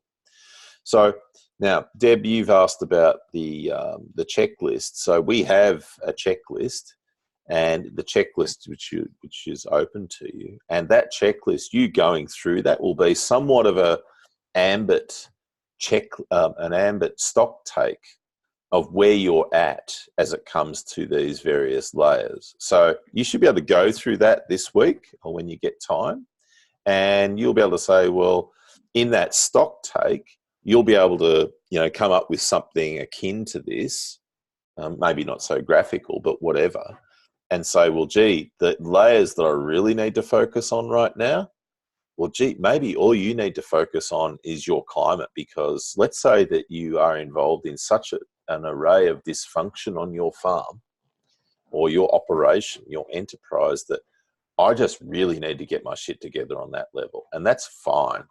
That's another reason, we take feedback all the time on all of this. That's another reason why we're quite dynamic in the way we move, the way that we deliver. So the subscription model allows us to have an evenness of cash flow that allows us to not, because we've been through all of this ourselves, the economy was an issue. We were getting peaks and troughs. There's a lot of people in agriculture get peaks and troughs in income. And so we decided that was a problem, because that was the weak link in doing that, was that we were spending a lot of our time chasing people like you, because we're farming you, as it were. And in farming you, we were spending a lot of time, there's a big river out there called the internet, and we were throwing a hook on it, and the hook had a little bit of bait on it. And a lot of you who are involved in agriculture and it's a murky, dirty river, and you're just swimming straight past that hook. Either you can't see it, or you're not interested in the bait. And so we thought, and so those of you that are grab, sometimes you'd grab on and in a lot. And so the first Rex we did 120 odd enrollments, and so that was financially a nice little blip on the radar. But then after that was a big crash, and then we had another one which is about half that, and then we had a crash. And so we're spending a lot of time fishing, which is time that's away from doing the work that we actually want to do. And so in identifying all of that, and this is our application of the platform, we then thought that, well, gee, we really need to spend a lot of time on A, climate, and B, geography, B, economy. So we spent the time on the economy and changed our business model entirely to being committed towards the subscription model, which means that probably in about 6 months' time, we will have to do very little marketing at all. Because as long as we deliver to you the services that you require, you'll probably stay on as subscribers. You may well drop a subscription level or drop out altogether, but at least you'll be committed to us for a year. And let's say with this Rex, for example, that over this year's subscription that you've committed to, let's say on this Rex, you just determine that you just need to focus on a couple of layers. You'll go through and you'll look at all of the stuff that's involved, but you just need to focus on the water layer or the climate layer. And you just allocate the 13 weeks to that wholly, right? You do that. Then you realize, okay, well, I've got another Rex coming up in a few months. I'll concentrate. Now I've got my house in order, as it were. Now I've got I understand what I really want to do, and I've got the first real key priorities in place. Now I'm ready to go and plan the next few layers that are involved. And that's how it works. So, and that's why we've developed things in this way, because before you'd have to do, like if you didn't get it all in the first Rex, well, you had to go and do another one, but you had to pay for that again. And we found that the savings to us, we can actually, with our model, have less revenue and deliver better services, which is surprising but interesting from an economy perspective. So we will drop our, when we get to where we want to get, we'll actually drop by about 2/3 our annual income as an organisation, but we will deliver services better and more efficiently, which is amazing. Because we're just not spending the time that so, when you look at it per hour, we'll actually get paid per hour better, because we'll be doing the work that actually is paid work instead of all of this, you might say, unpaid hunting work. Anyway, so just understand that you're in this for a year, and so that you can just focus on what you need to focus on this one. So don't think, oh, gee, I'm going to have to I've got the water layer, I've got to build my water layer in a week. No, you don't. To do a water layer is a really tough job. We know that. I do water layers, and it's a tough job to get all your pipe diameters right, to understand how much you need, all of this stuff. It's challenging. So I think that don't put yourself under too much pressure. Understand that this is a journey. You're not going to be able to establish all of this in 1 year anyway, but use the year that's ahead of you to be able to build the different layers that are really important to you. There's some layers here you will just not even touch. You'll say, well, gee, my fencing's not even necessary. I'm looking at someone who I'm familiar with lately, James Lacey. I've just been to your place, James. You've spent a lot of effort and energy and money on fencing on your property, right? No disputing that. But when it comes to the fencing layer, how much energy and effort do you need to put into new fencing? Well, it depends on what kind of fencing that you're looking at doing. It may not be that much. Water, on the other hand, water's probably something you need to focus on. Economy is probably something that you need to focus on. So there's those sorts of things that different people who I'm looking at here will focus on in this one. Now, James, you might get this one out of the way, or you might just use this one as just an intro to this whole thing and get you thinking, get you understanding, who do I need as players and support in my team? What roles should people play? All of that. And then you go, well, okay, well, I've got the next Rex coming up, or I'll use the ensuing period to start to build the plans as I need. So we're really trying to teach you how to fish here. Some people call this a course. I don't like to call it a course. I like to call it a program, because we're actually working with you. We're facilitating your ability to plan your own farm. And that's been something that in Australia, at least, has been something that's been going on for 30 or 40 years. The whole farm planning tradition that we have here is where facilitators, farm planning facilitators, would help farmers to help themselves develop their own farm plans. That's what we're doing here. But we're doing it in a community environment, a networked environment. So all I'm doing is just helping you to develop your own farm plan. So that's but around these parameters. So don't put yourself under too much pressure there.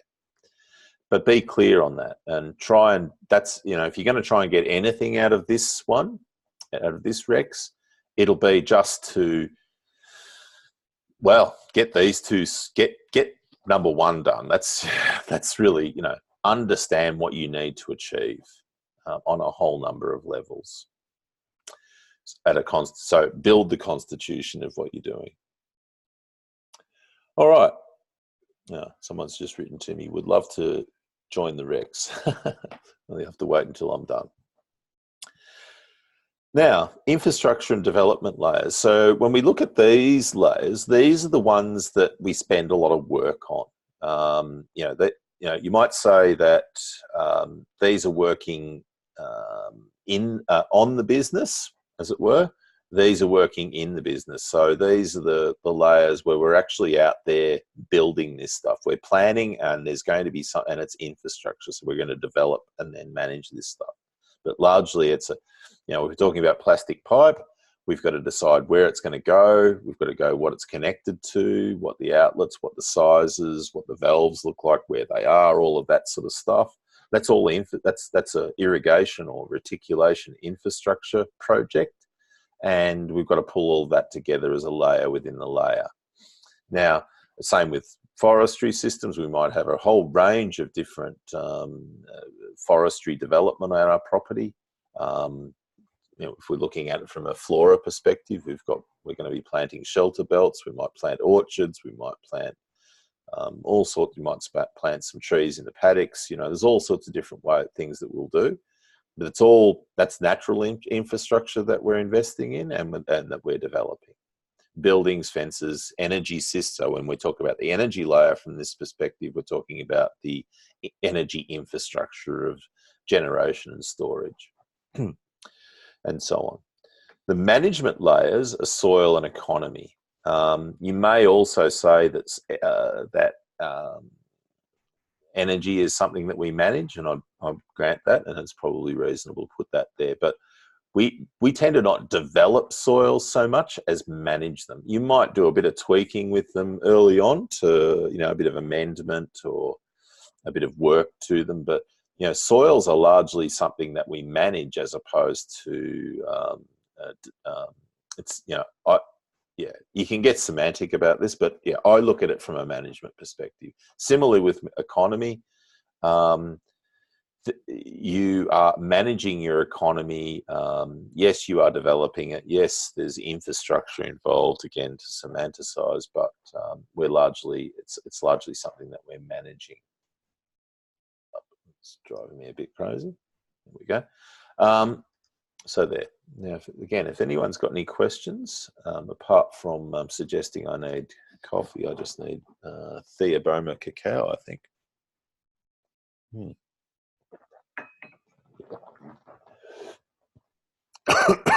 All right, the checklist. Make that a bit.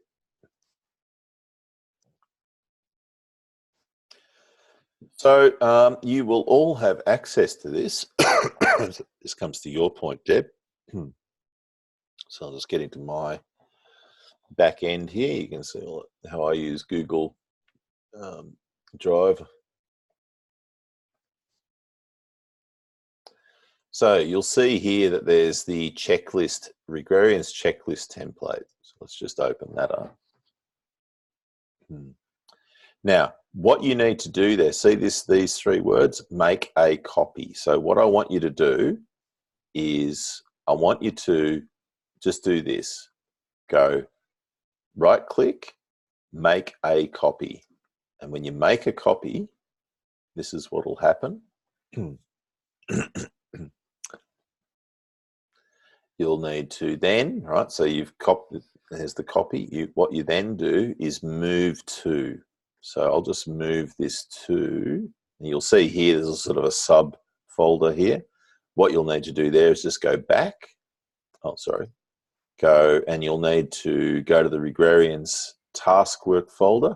And if Ben Blackburn hasn't done this already, his folder's empty. I'm going to move that in there to Ben, right? Okay, that's all you need to do. Now, Ben, what I'll show you, all of you there, I'll just go into Ben's here.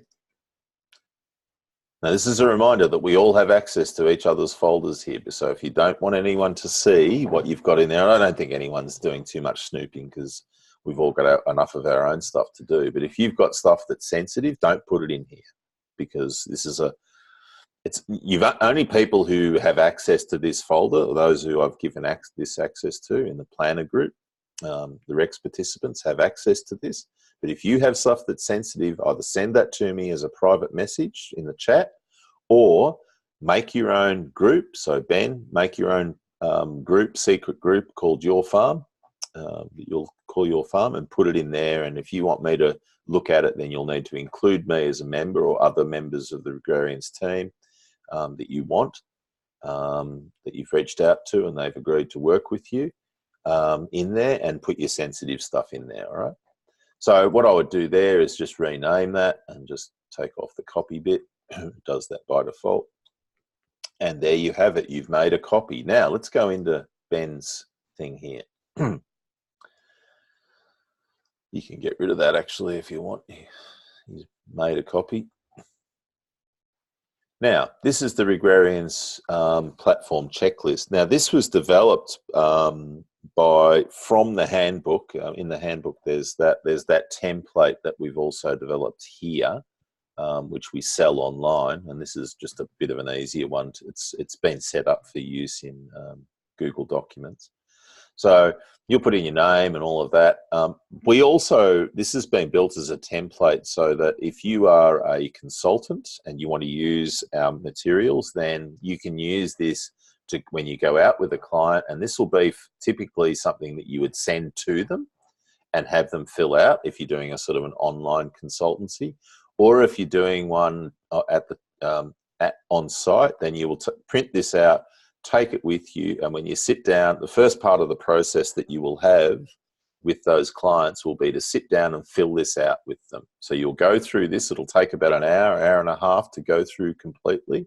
So you use this as all of the talking points to get a really good understanding of where those clients and that landscape are at. What's their respective context? That's important. So we'll do that. So you will. Now, what I recommend that people do is you can definitely go through this all right now, but the other way that people can do this, and this is how it worked in the last rec, some people decided to go through and do it all, or at least I'd recommend that you go through and look at it all, absolutely, and look at all of the different categories and whatnot, but there'll be a lot that you perhaps don't understand or that seems irrelevant to you, or that you may need to have more advice on. So here's what I would suggest to you. I'd suggest that maybe just take a sort of a broad overview of this and use it as a bit of a working document that you might change over time and amend. Put in your stuff that you've got there, that we've got there in this climate layer, because for the first 3 weeks of the program, that's what we're dealing with, is the climate layer. Particularly as we get into next week and holistic context development. But fill that out just to give you a bit, but read over it. And then what I want you to do is, when we get to the geographic or the geography layer, which is week 4, when we start to build our farm maps and whatnot, then that's when you'd actually start to look at this more closely. And then subsequently, when we do the water layer, you'll do that. You'll use the axe, and this will give you some broad talking points that that will have you understand, you know, so when you look at roads or access, for example, what external roads you've got, what internal roads you've got, what telephony and different energy systems and so on. So, you know, and so on. So have a look at it, overview of it now, but use this as part of the ongoing catch-all, if you like, of what you've got going on with your operation. Yeah, it's a pretty useful document. It's certainly, if you've got suggestions as well, and that's part of, you know, and we operate in a very feedback-oriented environment. If you've got suggestions about things that may be missing or that would be useful, by all means, share that with us, because we'd love to improve all of the time, and it's all very incremental, our improvement. So, and you are the users, so of course you are the best people to make judgments about what needs to improve. A lot of you are going to, I know very few of you are on this call personally or professionally, so you all come from a wide variety of different backgrounds and experiences, and we really want to take full advantage of that, so that within our whole we can continually improve all of our prospects.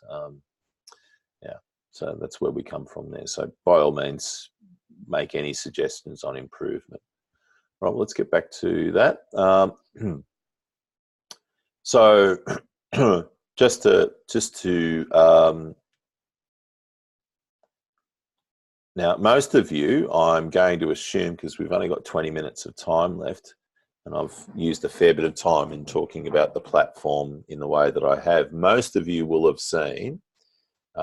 Actually, can I just get an indication of any of you who haven't seen any of my online presentations about the Regrarians platform, where I'm just talking about the different layers and you know, and all of that? If anyone could just show me there what you've. So Starhawk has just raised her hand, so I'm going to assume, I'll just get your voice for a moment there, Starhawk, just to be sure that we're on the same page there.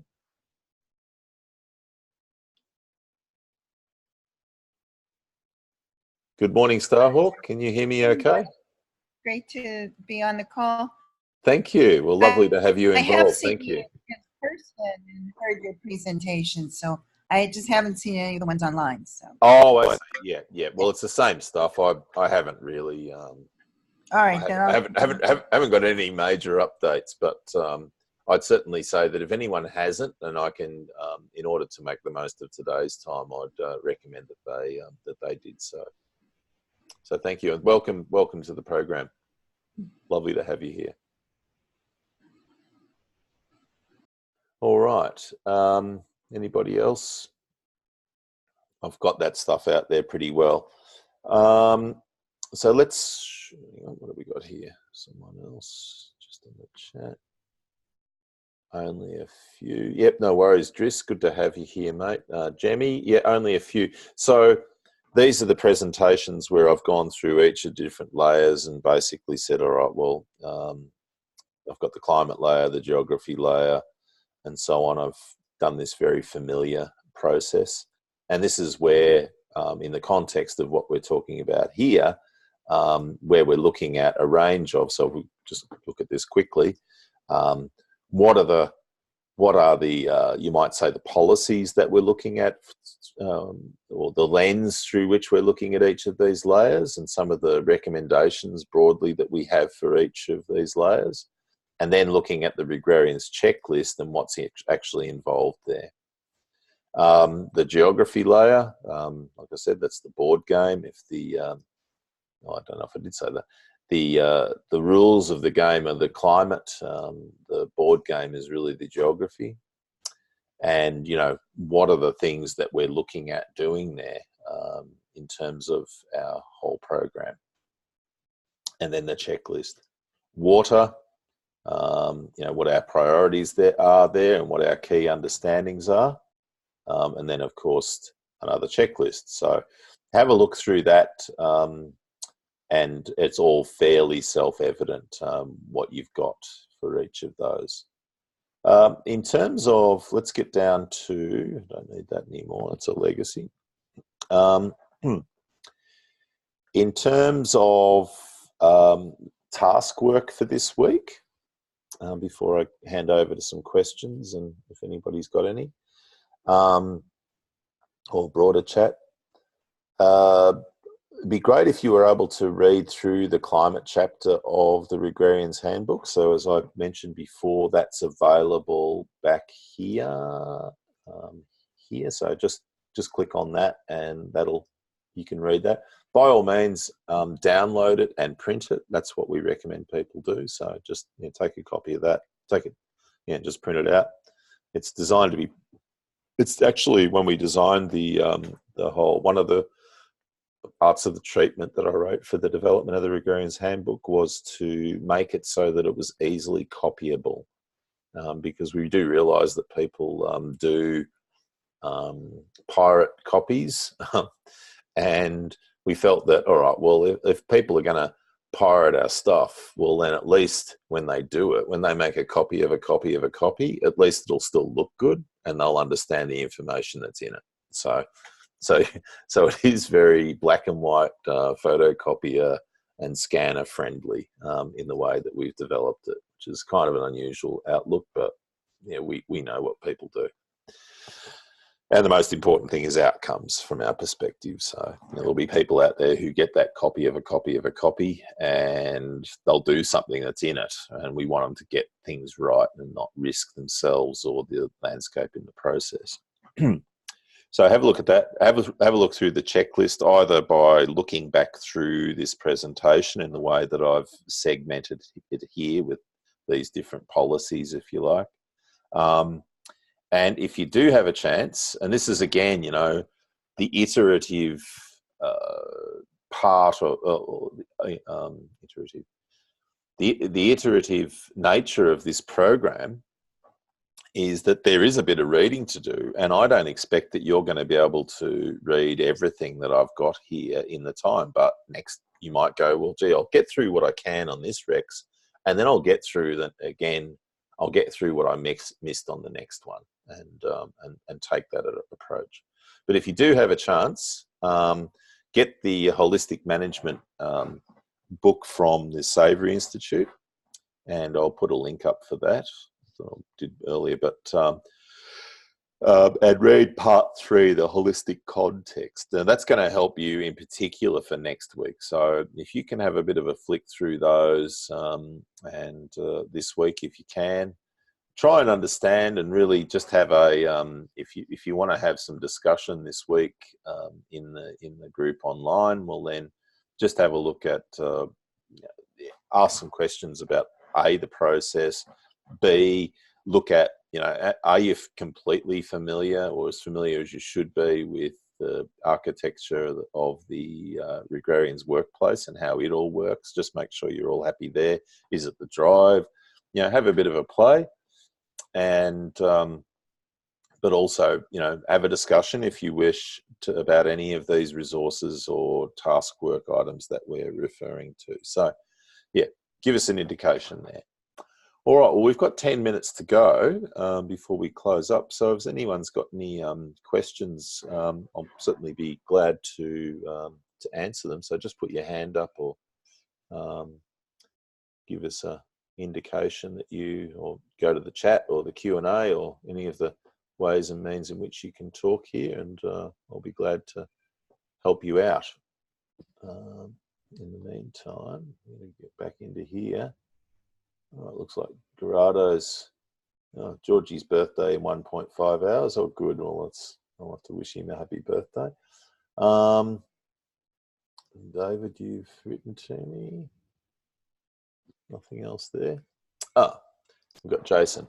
How again do we add another person to my project through Google Drive? Now, the best thing that you can do, Jason, is just go to chat and just write me a personal message. So just type in the chat bar, just write in Darren, and just say what you'll need to do is just need to type in their first and last name and their email address, and that's all that needs to happen. So that's easy enough. And then what we'll do is they'll get access to the workplace, which will then give them access to all of the Google Drive and everything. That's the easiest way to do that. Okay, I hope that answers your question. If not, just let me know. James, I can't seem to see the files in the 00 checklist and design materials folder. So let's have a look at that. I'll just bang it back on here. So go to Google Drive. Let's have a look.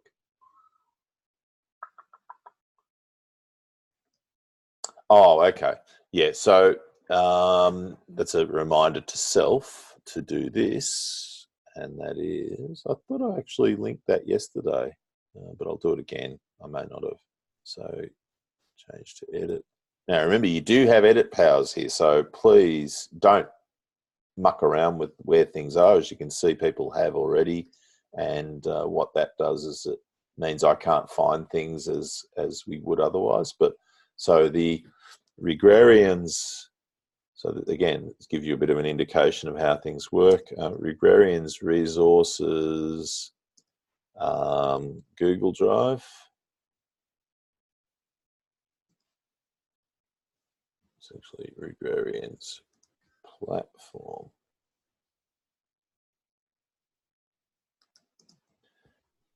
Link.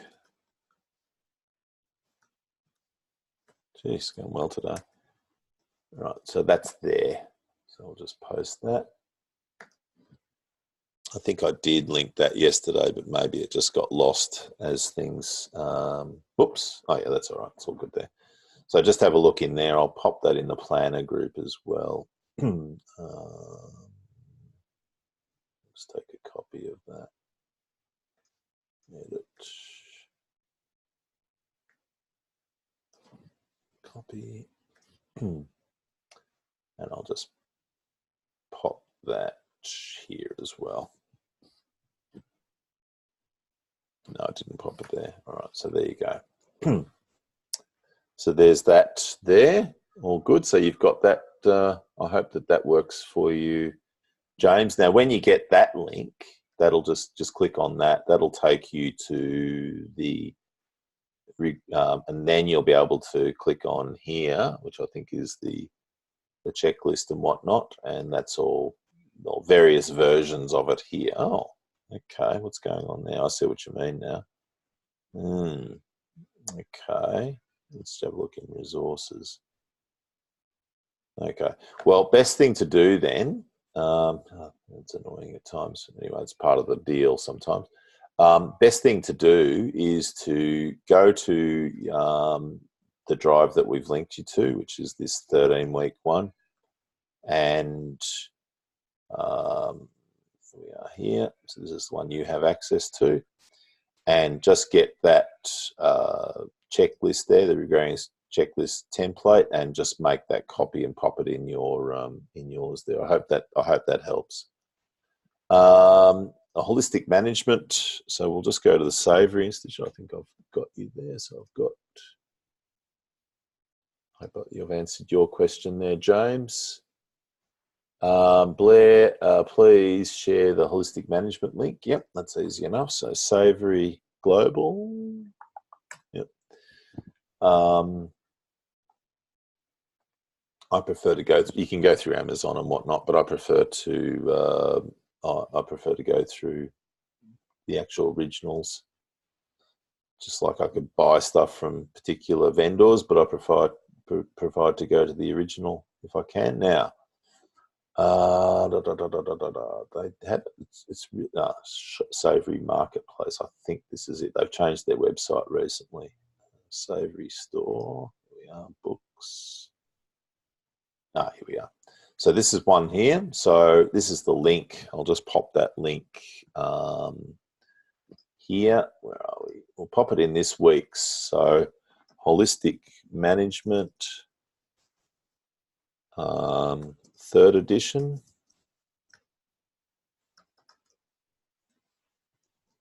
There we go. There you go. Right, so that's there, Blair. You can have a look at that. All right, so that's good. We're done there. What else have we got? So I hope that's done for you there, Blair. I'll come. If not. Sally Chapman, do you have an example or story to share in the time left of how this approach has been applied to smaller acreage of 100 acres? We have a 60-acre holding, which is primarily forested. Ooh, yeah, that might be something you might want to ask me about in the workplace. Anywhere there, you can pop it in this week one group if you like, Sally, and then I'll be able. It'll be probably easier if I. And less time consuming if I do it that way, if that's okay, I hope. But yes, there's certainly a lot of properties which are smaller. I mean, I think that's in part. I mean, farms and farm planning is a very broad, has a very broad category of land uses and types and sizes. So we have some people who've got 100,000 hectares, and then we've got some people who've got 5 hectares or 1 acre. So there's and everything in between. So so yeah. Okay, so I think James, you're okay. Just indicate with me if you're not, mate, and I'll make sure otherwise. Now let's just get rid of some of these questions that I've answered. Right, so Sally answered live. All good. Thanks, Blair. You found it. No worries. Thanks, Ben. Great rundown of the platform. How do we get permission to upload useful files to the Regrarians drive layers? That's a good question. That if you don't have permission, I think because if it's coming back to you that you don't have permission, can you just write to me in the workplace, either via the chat? And it's working now. That's great. Thank you. It's probably because, if you use the link, I think maybe the original link, if I sent one, had view, not edit. So now I've changed that. It's little details like that which annoy the heck out of people, and I'm sorry if that's the case with you, but we've been able to make that work. But if you have any trouble, just let me know. I'm here for a number of hours a day. Andy, welcome, Andy. Good to have you, mate. How can I switch to the new version of Workplace? Well, that's a really good question. What did we do there? If you go to the home page, leave this page, you'll notice that where is it? There's a few posts that people have put down. Here. There's this workplace, just scroll down to workplace beta trial, and just fill in that linked form. So there's a Google form there. So just fill that out, and then I'll pass on the details to the team at the workplace. We've actually created a there's a facility within the workplace platform to have a multi-company group. So we've connected in with that, and so I'll put your name and address up for them to then include you, and then you get access to that. The invitation, of course, to do so is so that you can make comment. So it's not just to look at it. We do ask people to also make comments so that Facebook can make the improvements that they can to the interface, which is basically what we're seeing. We're not seeing a huge change in function, but more in interface, and that makes it's an easier interface to access and use from what we can see. And it's particularly useful for those, I think it's really useful for those who've been familiar with the workplace for a while now, and in its original format, to be able to then see the contrast. I think that if people are new altogether and aren't familiar with the old workplace platform, well, then it's probably not as much use going on this beta trial. But if you want, that's up to you. it's all there. Thanks, mate.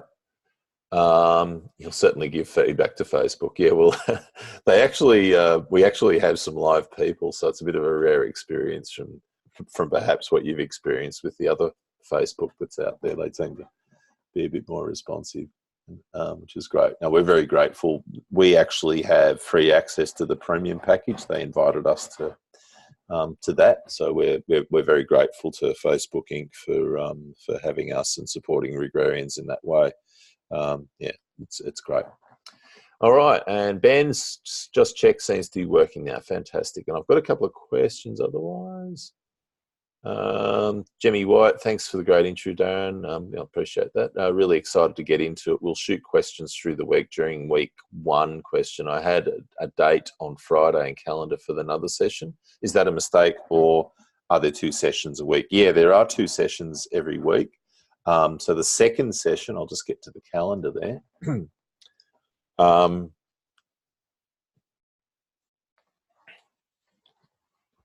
So where are we?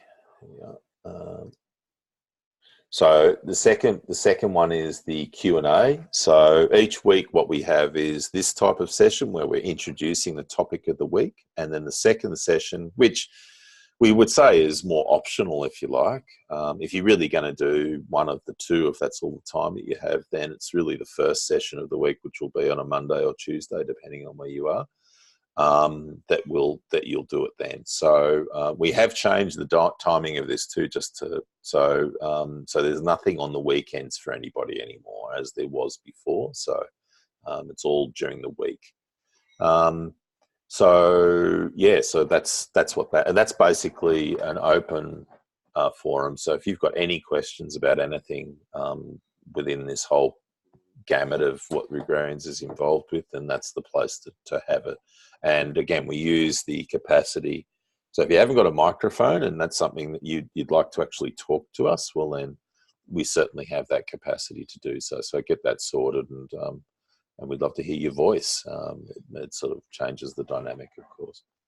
So we look forward to that. Pete Reed, thanks. Great first session, Darren. The orientation was very useful. Looking forward to future weeks. Well, thanks for that, mate. I hope that it's clear for people. We certainly want to make sure that the experience for you is as positive and as useful and pays for your investment, because we do appreciate your investment, and we're very service driven. So if you can, if you have anything or you're still not sure, well, really, if anything, pay attention to that this week, because once we get into into next week, that's when it's probably not going to be so ideal from a time management point of view, that you're coming back to us and saying, oh, I don't understand some of the raw workings of things. So please use this week to do that as well if you can.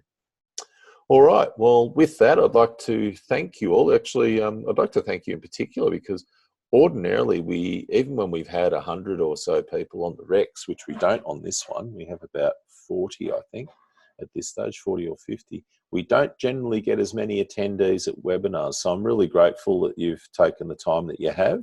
Most people, it seems, watch them later.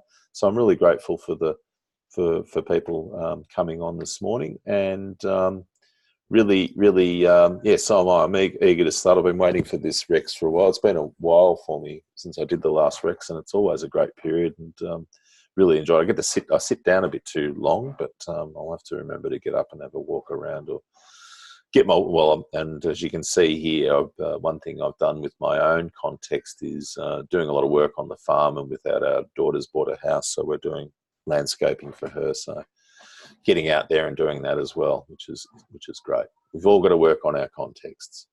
So thank you so much, and thank you, Deb, and we're all keen to learn. There's no doubt about that. Great start. Thank you, and have a great week, and we look forward to catching you in the workplace. Thank you.